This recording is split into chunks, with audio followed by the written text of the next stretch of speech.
You're watching The Experience, Comic Culture and Sales, streaming live daily to Facebook, YouTube, Twitch, and Twitter. I picked a really bad time to not know where my drum roll sound effect is. So imagine that there's a drum roll.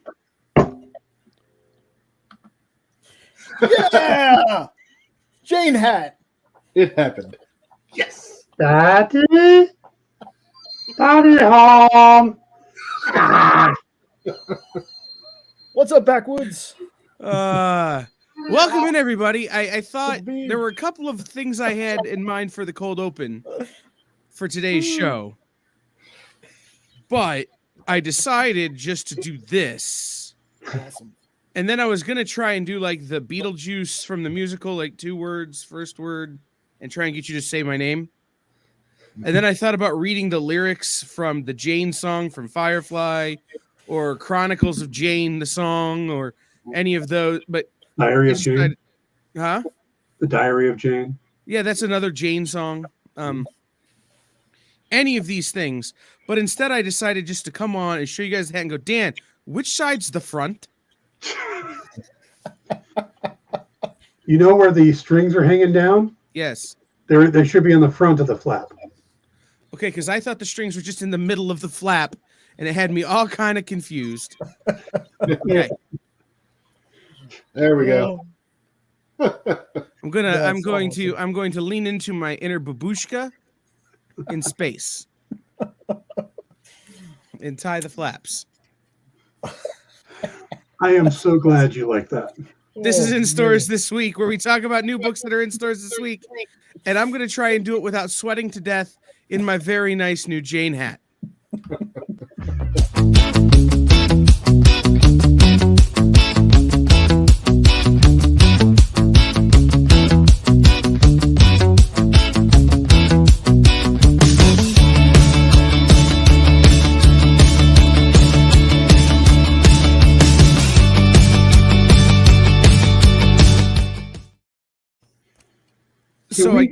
Can we get a little graphic that shows like Sean on a motorcycle that goes across the front of the In Stores This Week logo?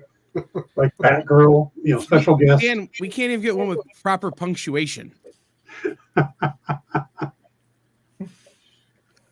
So I get an alert from the post office that I have a package that wouldn't fit in my P.O. box.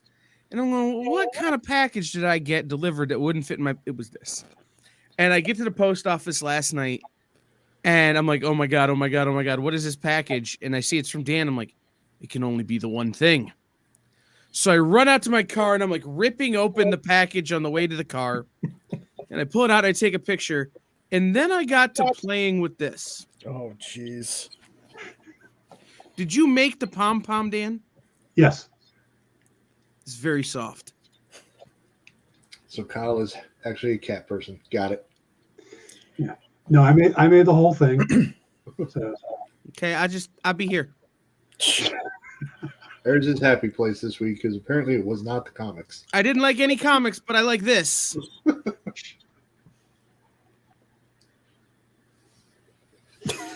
This is his new happy place. Yeah. Uh, Now we know anytime he gets mad, Kyle put the hat on. Yeah. Oh, that's a thing to live by, Ed. Yeah. life lesson. Yeah, mantra. All right. Well, Dan was out sick last week, and Sean got called into work. And so we had Mark here and Amanda filling in, which was fun. But it's good to have the normal crew of beardy, hat-wearing people back. Yes.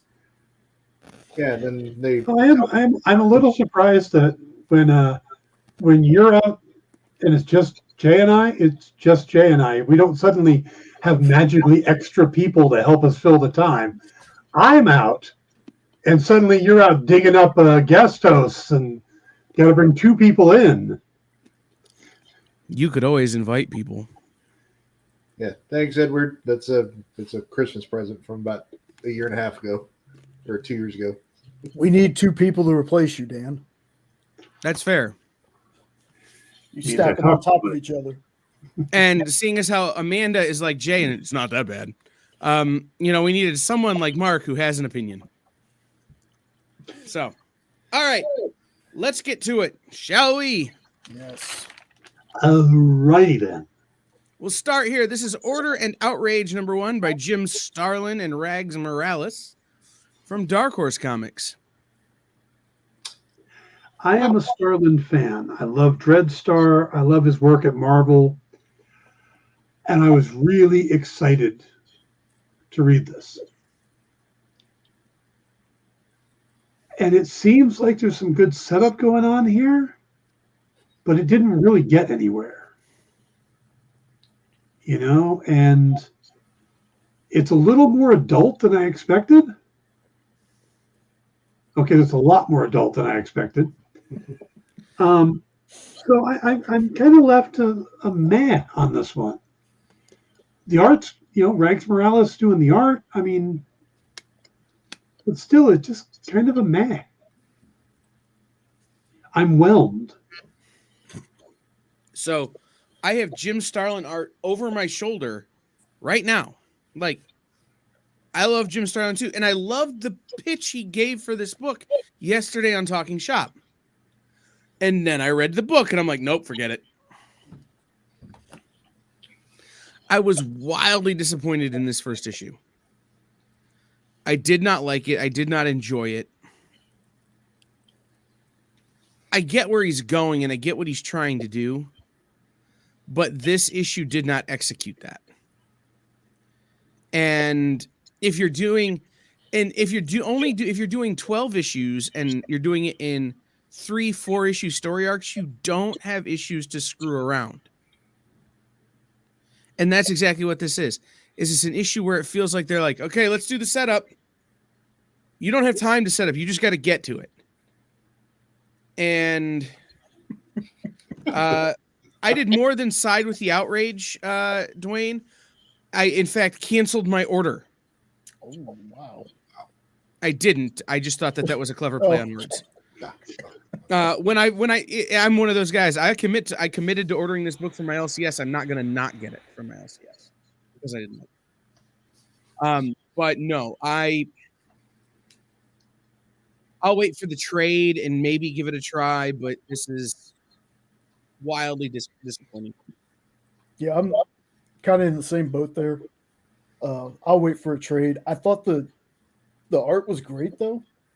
The story is interesting, but it jumps around a ton. Like a ton. We're going flash forward, flash back, all kinds of craziness. Now, you literally get flashed at one point.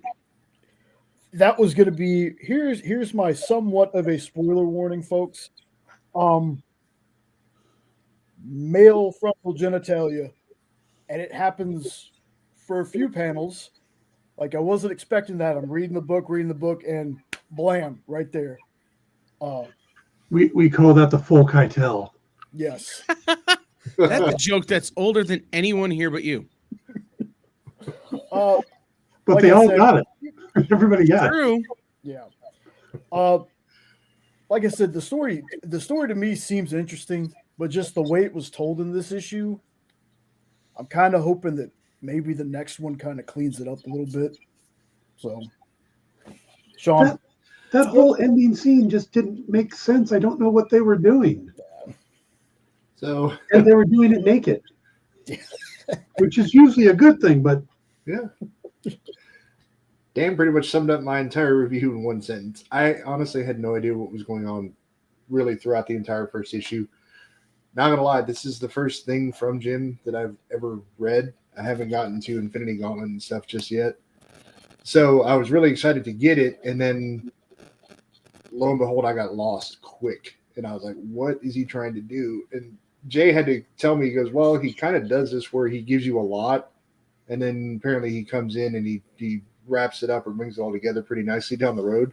I'm hoping that's what happens, because I'm honestly not sure what the whole plot line is just yet, because you went forward to present, back, apparently back even further in time, and then back to present, back, and it was like,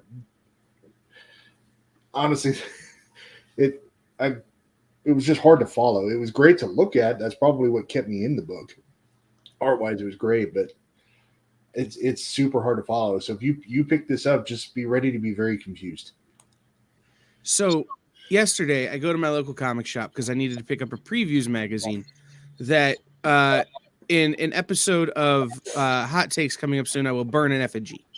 Anyway, and he had a collection come through the door while I was there, and it featured an Infinity Gauntlet #1, so I bought it because one can never have too many Infinity Gauntlet #1s. Right. Turns out you can, because I got home and I opened a box that had been shipped to me from Nancy Mechanic Comics Unlimited of books that I had bought on her show over, I think, the last 3 months. Like, it was a full USPS large box, which is bigger than she normally sends. And in that box was another Infinity Gauntlet #1 that I had bought from Nancy McCann. So I bought 2 and had Jim Starlin on the air in the same day, only to turn around today and be like, yeah, no. I need to do a thing. Sean, do you have headphones you can put on? No, not USB headphones. Okay, because we're getting an echo. Yeah, unfortunately, I don't. Okay. All right, let's move on to Blue Book #2. Whoa. So, reading this, I just picked up on the fact that these characters' names are Barney and Betty. Coincidence? Probably. As far as the story goes, this reads like a documentary you would binge on Netflix. The book as a whole, though, I don't know what they're going for. You have 2 different stories, 2 tonally different themes in this book. You're like, here's a UFO alien story, but then here's a folktale. Like, I don't know. This one was just, it was weird. I will say, sometimes I'm a dummy and I make myself laugh with stupid things while reading books. But when I saw the kids in the second part of the story, my brain immediately went, ho, ho, ho, green giant. This book was a miss for me. I mean, I'm sorry. I couldn't, I don't know. I don't understand it. It kind of feels like they've just taken documented stories from Project Blue Book and decided to illustrate them. I mean, yeah, I agree. There doesn't seem to be, I mean, it might go somewhere eventually, but this right now, it just feels like we're getting a case from the old Project Blue Book TV show, which is way older than all of you as well. So, real quick, to go back one, Ed said he wouldn't be buying the Sausage Fest. He's still mortified by Dr. Manhattan's Blue Bratwurst.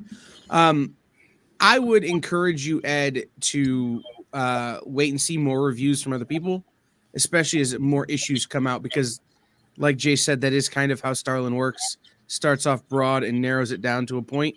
So maybe the book will form in. And what's up, Bronze Age Nerd? I'm good on. I'm gonna keep all my Infinity Gauntlet. Kyle, you said that Starlin starts off broad and works it down to a point. Did the point have to be a penis? It certainly did for Alan Moore. True. All right. Here's the thing about Blue Book for me. The only reason I'm going to keep reading it is Michael Avon Oeming's art. This book is stunning. Just gorgeous. I love the tritone, zipatone kind of everything's black, white, and blue kind of shading. Really, really cool look. I'm tending to lean towards the belief that Tinian is out here doing too much and needs to scale back and just make sure that what he's doing is perfect. Because when he's on his game, he's the best writer going. But I think he's spread too thin and it's affecting it, right? Dwayne Zapain, it is very Tim Salish. And what's up, Kenneth? But it might be the best thing Michael Avon Oeming's done, in my opinion. And that's saying something. Like, I just find this book incredibly beautiful to look at. Well, if Tinian wants to jump off some books, I'll be happy to take them over for him. That'll work. This one for me was just kind of, it didn't really jive, I guess.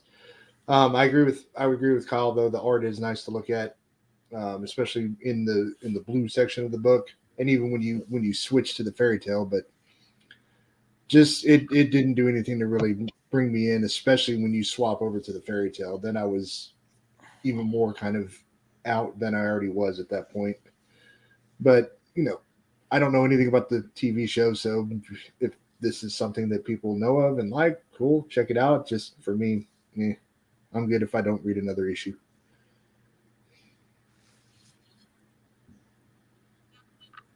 All right. I wish this book was lower on the list. Me Best too. book of the week. Last one I read. 100% best book of the week. Hands down. Shut up and take my money. Yep. I guess I'll start because I already kind of did. This is the Valiant that I know and love. For me, Valiant, it was always Exo Man of War, Ninjak, and Bloodshot. Right? That's my Valiant. Jay and Dan introducing me to some of these other characters, to the other stuff we've been reading, has really expanded this horizon. But man, this was like a warm blanket. That is exactly what I want. Becky Cloonan crushed it. Michael Conrad's art was insane. Everything about this book was a hit. I couldn't stop staring at certain panels. Like, because they're just so deep and there's so much there to take in. And the language and the way the story was written is perfect for this character. I couldn't have been happier if I found $1 million bill wedged in the middle of this book.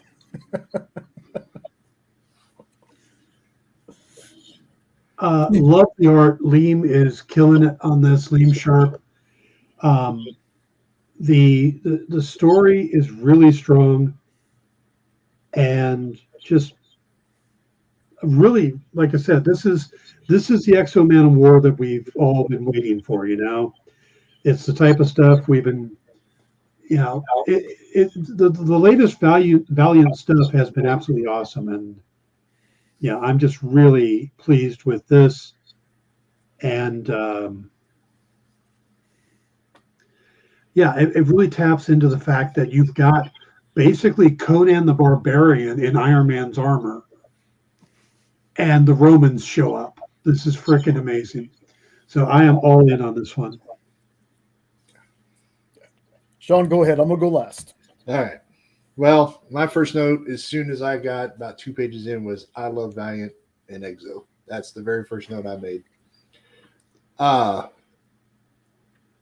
This has the potential to be better than Book of Shadows was. It started out really, really strong for me. And like Kyle said, this is a gorgeous book to look at. For me, it was interesting to see where the relationship between Exo and Sean Hara is going, especially at the start of this one. And I'm curious to see how that plays out throughout the rest of this particular series.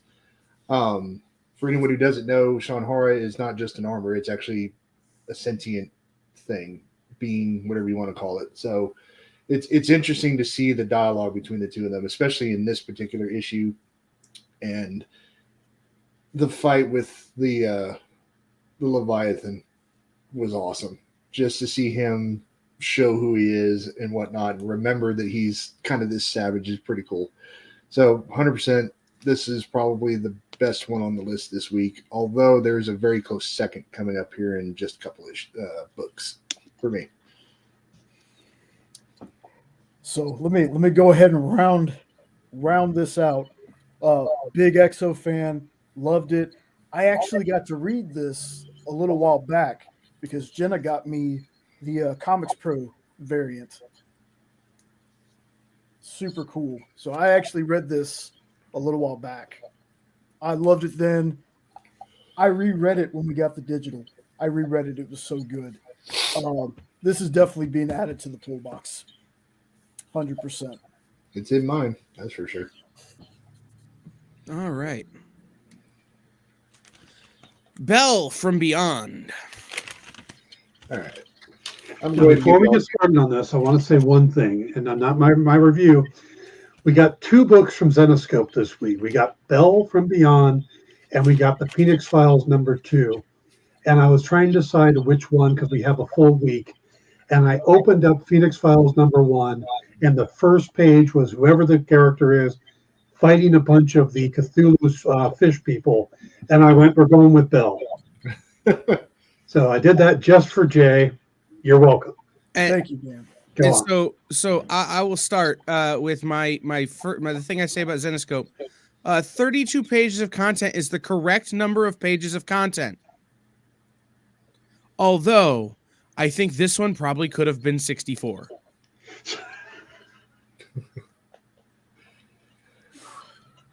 This was this gets the J tag, the hashtag not that bad. This was definitely the better pick of the 2 because Phoenix Files #1 was not that good. And I don't think #2 was going to be any better. This wasn't that bad. The art was actually fairly solid throughout. I don't know what it is with Belle though, and the whole you have to give the inner monologue for every single page, no matter what she's doing, even if she's just walking through a hallway. We have to have what feels like 20 minutes of dialogue going on. You know they pay by the word, right? Yeah, apparently so. Whoever the letterer is making bank. But the underlying story for this really is actually pretty interesting, and I'm curious to see who the faceless woman is that what she was called? Is going to be later on. Ed just got me. Yeah. And Not gonna do it. Not gonna do it. Not gonna do it. But yeah, for real though, this actually wasn't that bad. It was nice to see that something other than the Oz series that just finished could actually be fairly decent, because Van Helsing has been the only other character that's been consistently decent in what they've been writing, and she's only getting one-shots. So Belle feels like a character that needs stuff like this, not a one-shot where it gets really boring. Just several 32-page issue to where you can take the monologuing, and then by the time you're about ready to punch something, it's over. Anybody else have that song, Won't You Ring My Bell, in your head now? Yeah, this was a decent book. It's not great. It's not bad. It's Zenoscope. It's definitely wordy. They don't need to have every emotion put on the page.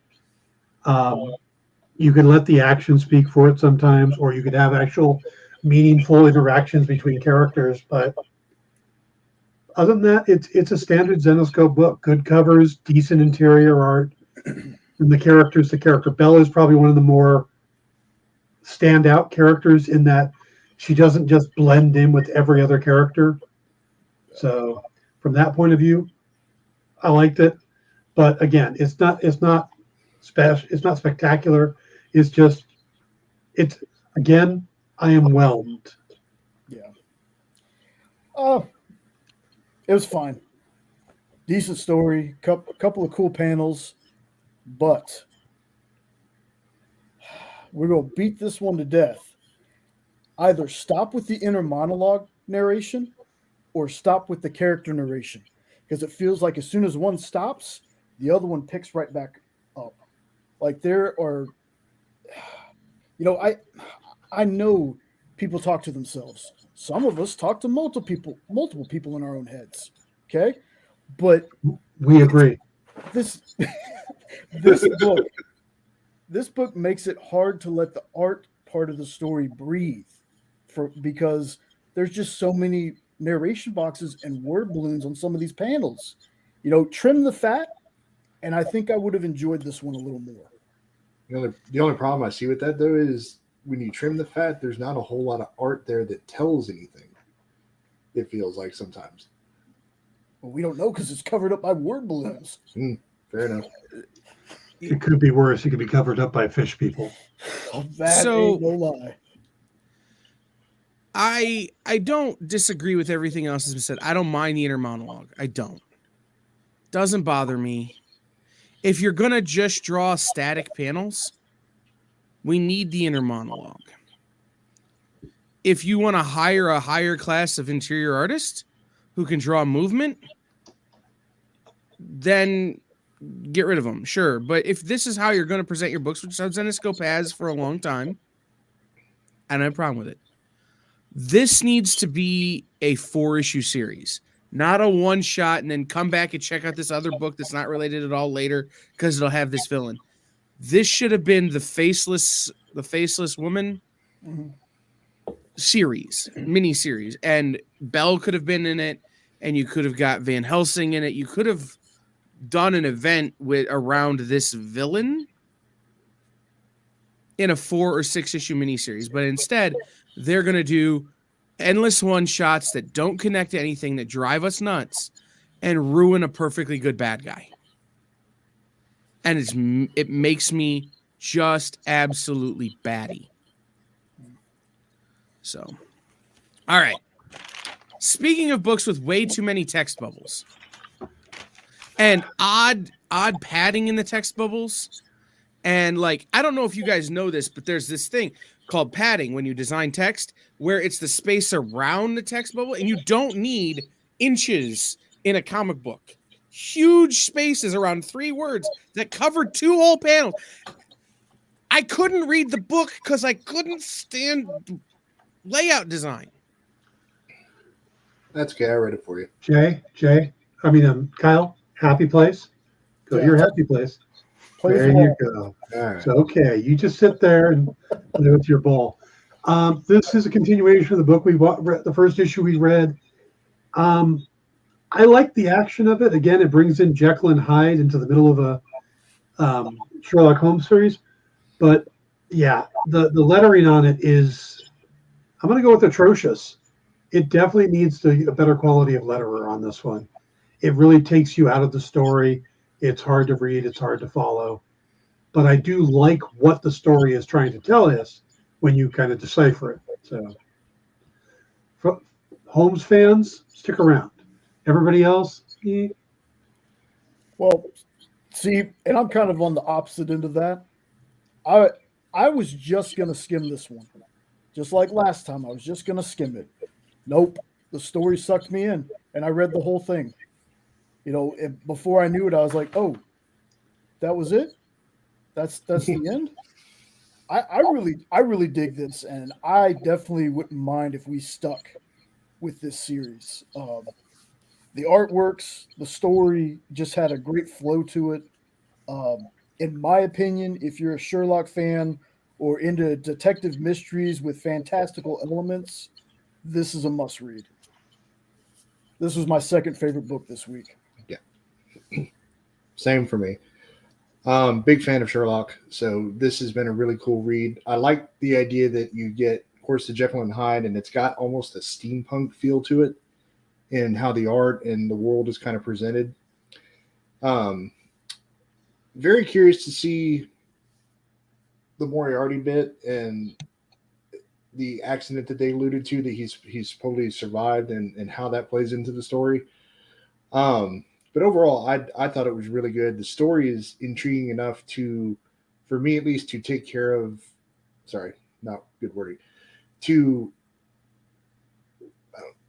the fact that the lettering is what it is basically what I'm trying to say. But the story makes up for that enough that I'm going to keep reading this because I want to see it all the way through. I'm already this far invested in 50 pages or whatever these issues are, and they go by in a flash. It literally does not take any time to read. They do a good job with pacing, I feel like, and I think that's what helps the story along. It never feels like it's sitting still for too long. It does what it needs to do towards the end. Whoever the layout designer for this book is needs to take an InDesign class. That is my review. Lord of the Jungle, number 4. So, can we all just I love Dan Jurgens. I love what he's been doing with this series from the beginning. Another solid issue. And when you do flashbacks and then tie it into a modern story, this to me is a blueprint on how to do it well. The way everything tied in finally to where the story from Africa to present day, or not Africa, wherever he's from, to present day fits in. It's just brilliantly done. And you get kind of a vintage feeling with the art style because it doesn't feel like a modern comic. So it's a very different vibe and just been such a good read for the last couple of months that we've been able to go over this one. I agree. I would put this as my second favorite book of the week. Exo, Lord of the Jungle, and then Dune. And I know I'm probably alone on the Dune one, but I've really liked the story on this. And I like that we're looking at so many different eras of Tarzan, that we're looking at a much more mature, older Tarzan, but we flash back and we see that he's basically trying to make up for a past sin, which, yeah, I like this story a lot. It's a different way to look at Tarzan, and Robert De La Torre's art on this is just gorgeous. So it has a very Joe Kubert feel to it, which I think is perfect for Tarzan. I'm not sure who the editor on this book, but when he got De La Torre to do it, it's like absolutely perfect. Yeah, so I was wrong. This is actually my second pick this week because I still love it. Like, if you're looking for a book that has that early days of comic feel and a great Tarzan story, this is it. What the team has done with this book is nothing short of just magical. The look and tone. If you showed this book to somebody who didn't have the team on it, didn't have the year, I don't think they'd ever be able to tell that this book came out in 2023. If you love old school comics, if you're a Tarzan fan, if you're a Dan Jurgens fan, pick this up. It is so good. I cannot wait for more. I don't know if this is the final issue or not. No? Cool. I'm all for it. One more? All for it. This has been a book that kind of comes and goes for me. There are parts that really, I think, are fantastic. And then there are parts that I'm like, I don't need them. And I think that's just my sort of, I prefer George of the Jungle to Tarzan. Like, the heaviness that this story has always carried with it, ever since the original Edgar Rice Burroughs stories, sometimes just don't suit me. And so some of the painful parts of the story that Dan Jurgens is telling aren't really for me. But he's doing an incredible job at it. And Benito Gallego, who's doing so much of the interior work that on this series. Gallego. My bad. I had to look it up, Dan. Yeah. Because I thought it was Philip Tan. No, Philip Tan's one of the cover artists. De La Torre is another cover artist. Yes. This is actually Tan's cover. Yes, but Benito Gallego is pulling me through the parts that I don't love the story. The art in this book really goes well with the story at every turn. And even if the story isn't hitting you at the moment, looking at the pictures does. And so as a book that to me maybe felt like it could be done in half as many issues because you could leave out some of it, I wouldn't want to not have those panels to look at. So overall, this book is becoming one of my favorites that Dynamite has put out in the last couple of years. Yeah, Jay, don't be skeptical on this particular book. I mean, if Dynamite's not your normal thing, this isn't the normal Dynamite book. Again, you've got Dan Jurgens, who's an incredible writer. You've got really good art. You've got good covers. But, I know that Dynamite kind of has their niche, and this is a little bit outside of that. And they've got some other books like that, too, that kind of are much more serious, and this is a high quality comic. Right. I was going to say, Jay, if you're going to be skeptical on the next book, which we're going to talk about in a minute. But first, Dan, what's coming up this week on the Dan Wickline show? I did a rewatch of Loki. We're going to talk about that tomorrow, and then we'll do The Mandalorian and The Bad Batch on Thursday. Jay and Sean, what are some Triangle of Truthiness things? So, hopefully, I just got the notification. I finally have completed my freaking Something's Killing the Children collection. I finally got 1 through 5. I gave up on the fact that I'm not going to be able to afford a first print of 1 through 5. So I found one of the really cool sets that they were doing with the first story arc, and I got 1 through 5. So I'm going to unbox that since that's finally complete. And now Jay can finally read the beginning of the story and get caught up and find out why Kyle and I say issues 1 through 15 are some of the best comics you'll ever read. Other than that, it's more the same. I'm thinking about doing like animated series, talking about some of the best comic animated series that were ever on TV. Maybe. I laugh because I accidentally came across the first episode of the Wildcat series from the 90s. Oh, Yeah. wow. And just rewatched that. And it's like, oh my God. Wildcats. So, Yeah. yeah. Jay, what's on Space Cadets this week? So they decided they were going to do like a drawn together Big Brother kind of house with comic book characters. And some of the combinations of folks they come up with, a house full of Jokers, a house full of Harley sneaking in Ivy sneaking in Harley. Some of the things they come up with, it blows my mind and it terrifies me at the same time. You sound like a parent who is they have those preteen kids that are just That's what it's kind like of what sitting Space in. Cadets is. Yeah. So for me personally, I am writing next week's hot takes, which for a show that I don't really write, I write more than I'd like to admit. But next Monday will be music to listen to comics by. And we're actually going to talk about a number of the books that we've read today. And I am talking my premise is if you pick the right music when you read a comic, it elevates the comic. Yes. And so, for instance, when I was reading Lord of the Jungle, I was definitely listening to like Ladysmith Black Mambazo, and it really does add to the concept. So, See, I put on instrumental stuff usually, nothing with lyrics, so I'm not distracted from what I'm reading. So a lot of my stuff is Angel Vivaldi, Andy James, and stuff like that, where it's just instrumental metal and ambient stuff. And like I said, it's gonna be interesting. I'm gonna release a playlist to go with some books, so that'll work. We'll have that out there. So Yes. all right, back to the books.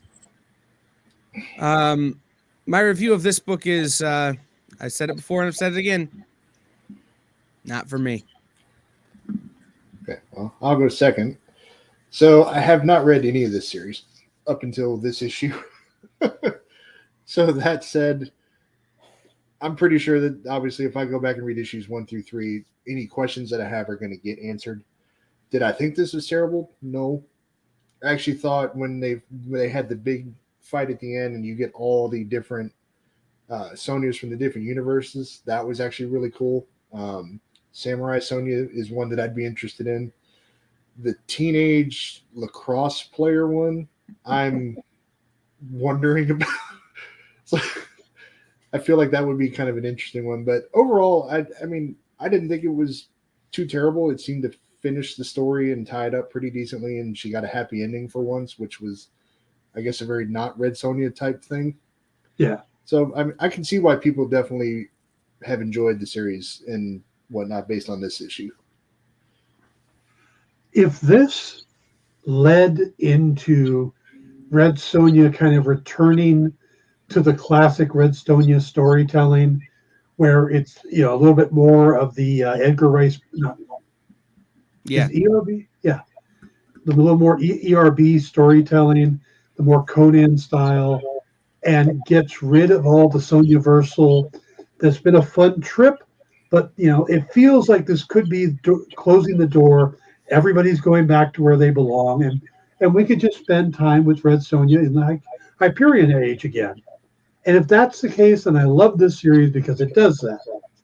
But if we're just going to keep going through and doing all these variations again and stick with the whole multiverse thing, I just want a good Sonya book that is treating Sonya the way, like I said, Gail Simone treated her, that type of stuff. Straightforward sword and sorcery type of story. See- I don't need her in space. I don't need her with machine guns or a lacrosse stick or a samurai sword. I just want Red Sonja. And we just had that in Immortal Red Sonja. Mhm. Granted, she had a talking suit of armor, a talking chainmail shirt, but like I can get past that, right? In the Red Sonja universe, not that odd. But you're right. Like that's why this book isn't for me, is that I liked what we got we just had it and now it's gone. And I think it's a mistake to ignore that. So Jay? Also, the Amanda Connor, Jimmy Palmiotti one they did with Moritat was really good. It's just the art seemed rushed. Well, I'm going to agree with the other Jay in the chat.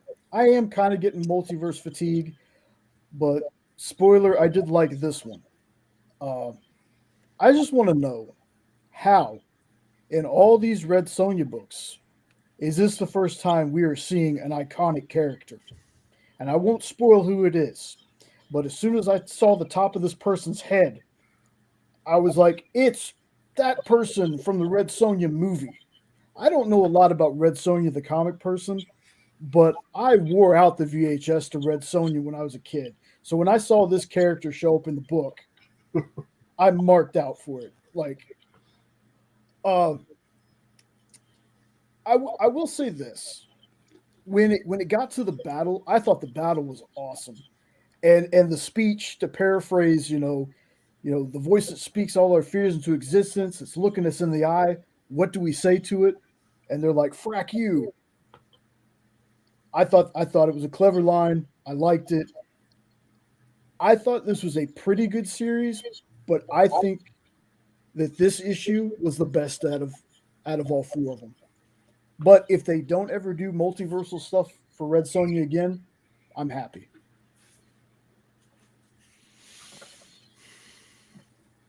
Gargoyles, number 4. The list says 3, but the cover says 4. Yeah. That's because I can't type. So, again, a decent issue. This felt like the beginning of a TV episode of Gargoyles. You got the first 10 minutes or so before the break, and that's basically what this is. It's kind of bringing you into what's going on. It's a little bland, little mundane, and then you get to the little cliffhanger towards the end of the book, and here's your first commercial break. That's the best way to sum up what this book felt like for me. So if you can put that in your head, if you've been a fan of Gargoyles or just TV shows in general, and you look at it like that, you can stomach this issue a little more. This feels like it's been the weakest one of what I've read so far. Granted, I did miss 3, but between 1, 2, and this one, this was probably my least favorite. But hopefully, wherever they go in the next book is really interesting. I think they're finally bringing in the underlining story arc with the gangs and what they plan on doing. So I'm want to see what that eventually grows into.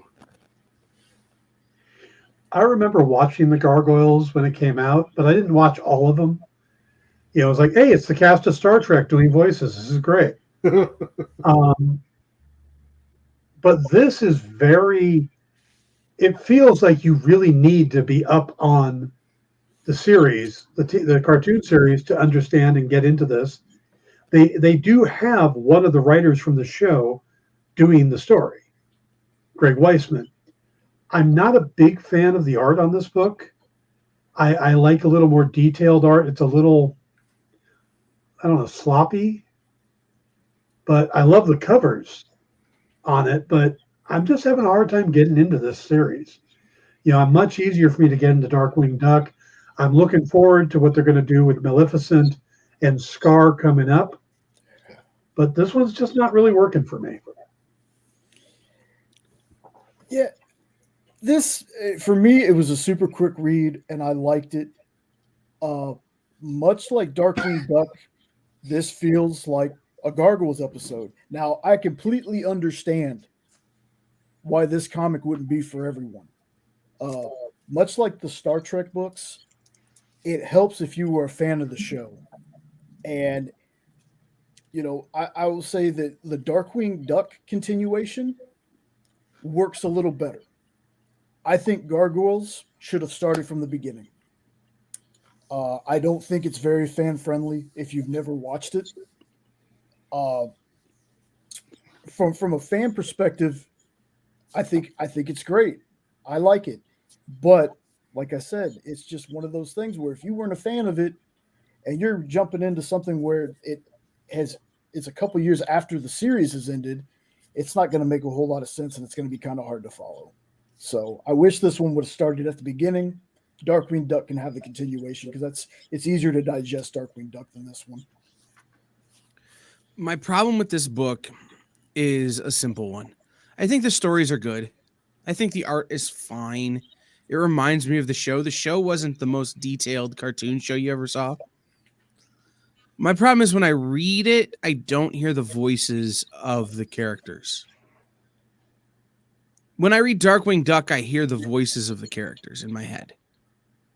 When I read this, I don't. It's like they're being written for a different voice than wrote them originally. And even though they're being written by the same guy, right? It's like, and I get it, right? It's been a lot of years since the original Gargoyles came out. So Greg Weisman is a different person than he was when he wrote the series. But it's making the characters different, and I think that is making it hard to connect to. And so like I said, while the series is good and while the stories are good, it feels like you could have called this something else and it would have still felt the same. It doesn't have to be Gargoyles. It could be, I don't know, some Monster other statues. Right. Some other statues or something. And it wouldn't have felt any different. So, Hey guys, remember to hit the like and subscribe buttons down there for us, please. all right, we only have about 10 minutes left, so we're gonna have to fly through these last three books. Teenage Mutant Ninja Turtles 138. This is book 19 in the Armageddon game series. I scanned this one, so I'm going to step out on this one. Go ahead. So 17 issues of boring. The last two issues, you finally get some action. This one, almost as soon as it started, it ended. Like, it was the quickest read for me this week. I truly felt like I only read like 10 pages.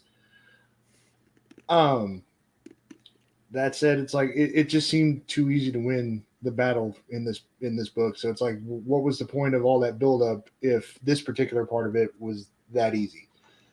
I'm getting we're not done. There's still, I guess, whatever's coming with Rat King and Stockman, but it was nice to see the action in this issue. But again, it seemed a little too easy for what we got the last couple of issues.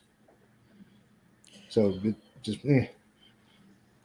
Pretty damn good. Too little, too late. That's my review on that. I'm beginning to understand what they're doing here. I went down, Jay Nunya, I think you're wrong, and I'm going to explain why. I went down a rabbit hole on high-level chess this weekend. And the thing I've learned about high-level chess is these guys who can beat you in 30 seconds have to set up their moves, and so they have to plan their moves in a certain way, and the setup has to be just right for them to do that. And so what we had is 17 issues of understanding why the pieces move the way they're moving, and now it's all going to come to a conclusion like that. And while that's not good in comic books, it explains why it is acting the way it's acting. It's not good in comic books. I'm sorry that this is built up the way it's built up. I think the resolution is going to be worth having read all of the slow, monotonous garbage we've read. I really do. I think we're coming to that point where it comes to a head and it's like, oh my God, that was worth it. I hope I'm not wrong. I think from now on we should refer to this as the Armageddon Derby. And I made this thing once before. It's like the Kentucky Derby. 10 hours of build up for an actual 2-minute race. Yeah. So, all right. Next up is The Neighbors. And I'm going to give my review on this one real quick. Big old bucket of nope. I don't like being scared the way I was scared in this book. And I don't like the amount of things I was having to keep straight in this book. This was the worst book this week by far. Not for me. Don't care if I ever read it again. I'm good. Same. Yeah. Not the biggest fan. I wish the author would have waited a little bit to reveal some stuff. The dialogue was clunky. When your whole personality is, about things you hate and how you're superior to everyone, you're not a good character. I don't have to read a second issue of this one. And bad art. All right. Well then. Dune House Harkonnen #3, also big old bucket of nope, but that's because of Kevin J. Anderson. All right. Okay. Dude, you don't have to point that out every frickin' time. Yeah, he does. It's Kyle. He does. So, Dan, you're actually not alone, despite the fact that this is the very first thing of Dune I've ever read, experienced, period. Despite the fact that I understand that there's a lot going on that I don't know about just because I haven't experienced it, it was still actually a really good issue. It was beautiful to look at. The main kind of underlining story arc that came through with the Baron and the sisterhood was actually really intriguing. And I thought the side stories, they seemed to fit pretty well, just based on how this universe kind of is. I'm understanding it's a little bit Game of Thronesy in space in some ways. So it's a good reference from Jay. But yeah, no, this is actually a really, really good comic. So I think if anybody's a fan of Dune and you've been keeping up with this since issue 1, it's a really enjoyable series. And I kind of want to go back and read issues 1 and 2 just to see how much better I can follow it, having had those 2 issues to digest. Okay. So I understand Dune came first. But yeah, this is Game of Thrones in space. And I'm not saying that's a bad thing, but you really have to pay attention to what's going on and what happened and remember what happened in previous issues. This is only 3 issues in. It feels like I've read 30 stories. I like it, but I'm wondering if any of these stories are going to thread together soon or if the entire run's going to be like this with this setup. I like it, but it just feels like there's just so much going on at one time.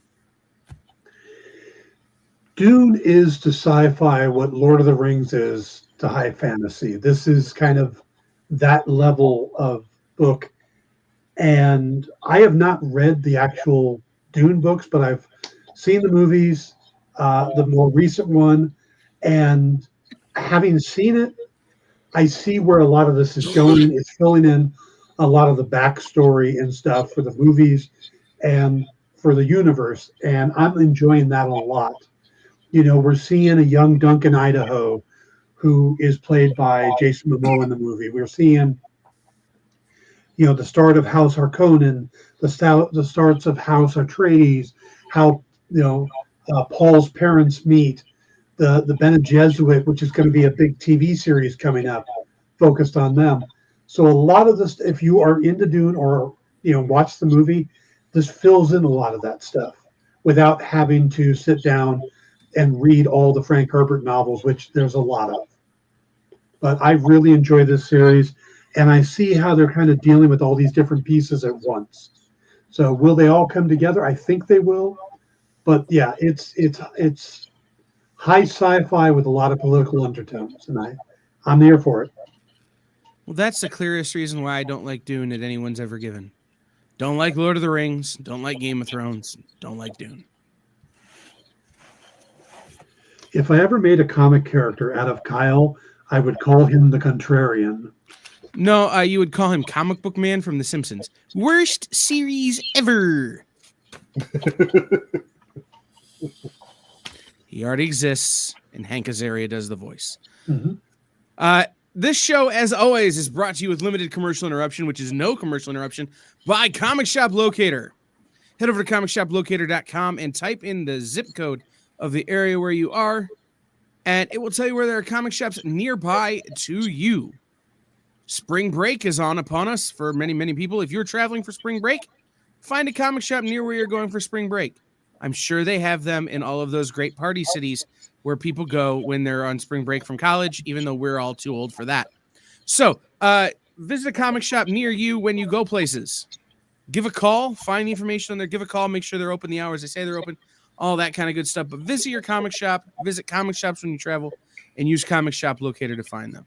So, for Jay and Dan and Sean and the Jane hat and the puffball on top of the Jane hat, I've been Kyle, and this has been In Stores This Week. See everybody next time.